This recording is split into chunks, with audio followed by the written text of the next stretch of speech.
Good morning. I am Erin and welcome to A Tale of Two Farms. I have been expecting a delivery and I just got a call that it's here. Let's go get it. So I will give you one guess as to what it is.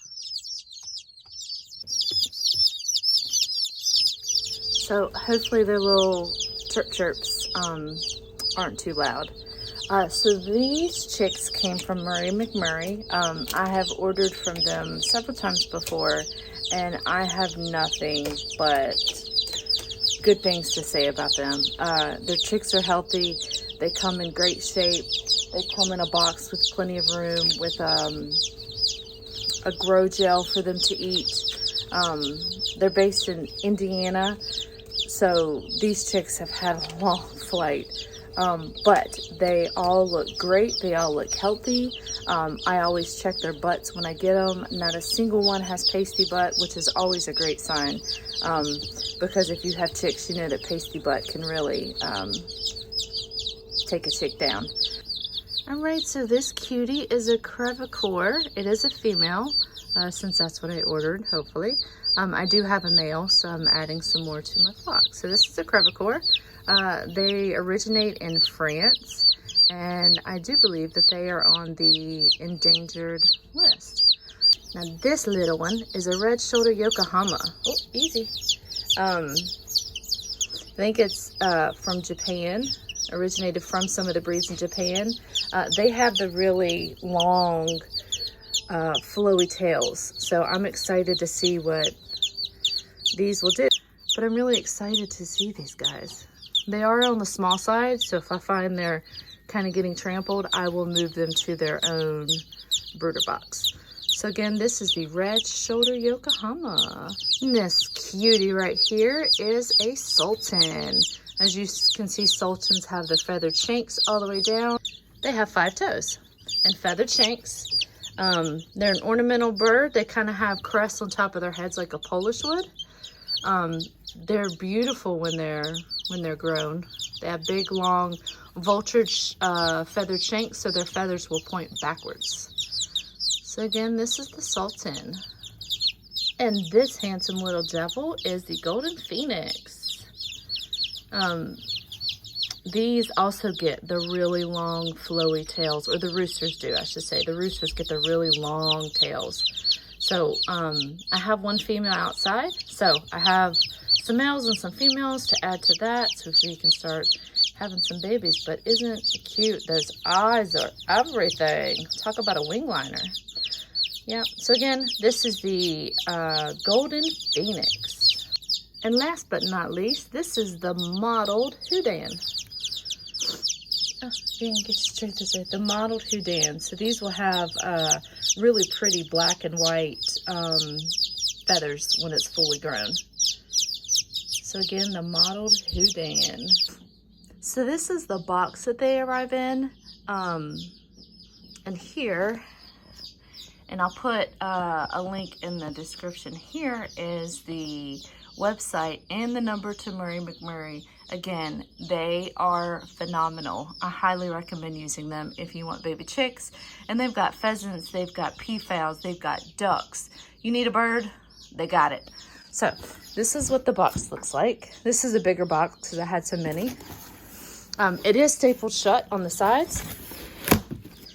And this is what the inside looks like. So this is the footing for the birds, and the green stuff is that superfood, that gel that I was talking about.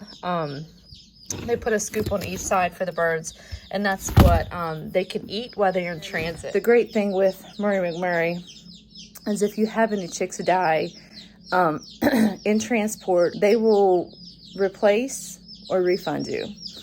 They do have a minimum of 6 to ship, so if you don't have enough,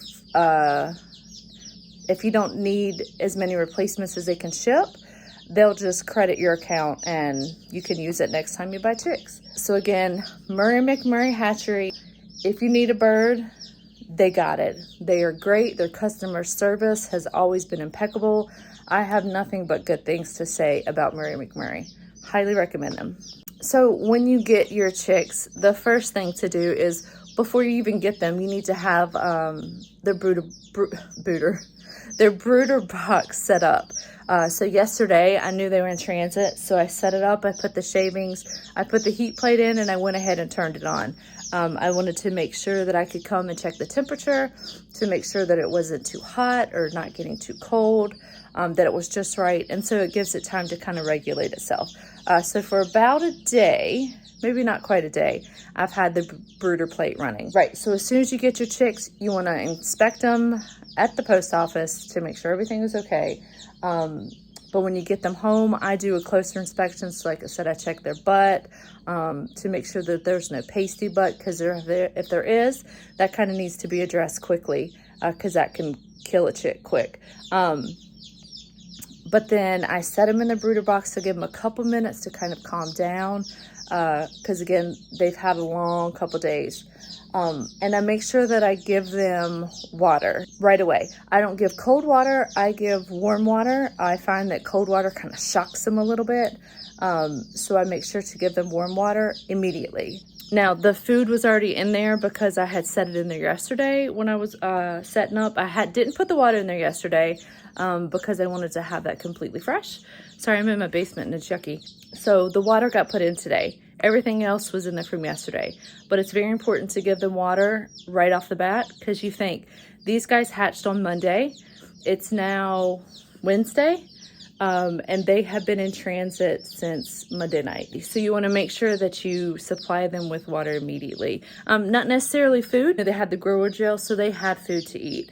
And then when they hit a chick hatch, you know, it absorbs the yolk. So they can last a little longer without food. But water, not so much. So as soon as you get them, you need to make sure that you give them room temperature water. I like to make sure that for my chicks, especially when they're this young, that the food and water is easily accessible. You know, you don't want it too high.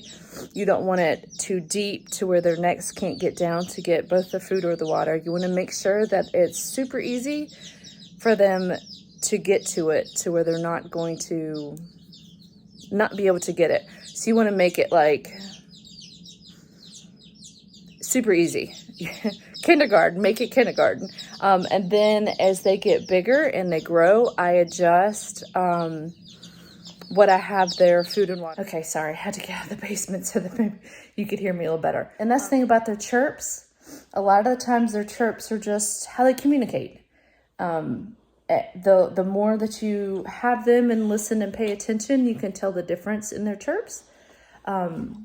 Most of the times it's just normal chicken chirps if everything is good. If you begin to hear like high-pitched chirps, then that means something is wrong. They're hungry, they're thirsty, they're cold, you know, whatever the case may be, and that's when you need to give them some attention. But for the most part, those chirps you hear are just chicken talk. Typically, I like to brood them outside, but I wanted to get chicks a little earlier this year so that they would be ready to lay eggs and mature earlier in the year. So that's why I have them in the basement. So I'm super excited for these chicks, and I am so super excited for those mottled Houdans. They are absolutely beautiful. Yeah, and again, Murray McMurray Hatchery, I have nothing but good to say. They are phenomenal. Use them, order from them for all your bird needs. Like I said, they have chickens, they have ducks, they have geese, they have peafowl, they have pheasants, they have some exotic birds. You need a type of bird, they got it, pretty much. Or if not, then I'm sure they could probably point you in the right direction to find it. But Murray McMurray, I will put a link to their website in the bio. They're great. You won't be disappointed, promise. All right, that's it, guys. Thank you so much for watching. I hope you enjoyed getting to see some of the baby chicks. I'm really excited for the possibilities that these chicks will bring. I know some of them are on the watch for endangered species or critical. So it feels really neat to be able to own some of those birds and hopefully you know, breed some and have chicks to kind of help conserve the breed. Stay tuned, because I've got some more exciting things on the way here shortly. I'm not going to say what it is, because just in case it doesn't work out, I don't want to put my foot in my mouth. But there's some really cool things that I'm really excited about. Some more animals that will be joining us on the farm. So be sure to stick around for that. Again, thank you so much for watching. I hope everyone has a great day, and we are out.